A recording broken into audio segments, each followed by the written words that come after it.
Okay, GSO, Getting Started Outdoors, is a relatively new program.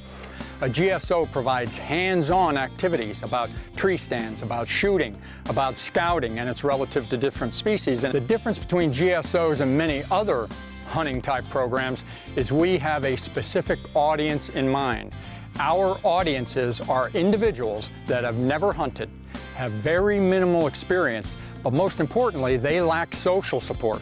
So the GSO, in a sense, creates an indirect mentoring opportunities for these new hunters, teaching them all the things that, say, current hunter education is primarily about safety. So one of the things we also try to do is we try to have a wild game lunch rather than, say, domestic fare. That way there is a direct connection to the game that is being hunted and the food that we are eating. And so far with the workshop, it's been fantastic, and hoping to give these new GSO participants an experience that they won't forget.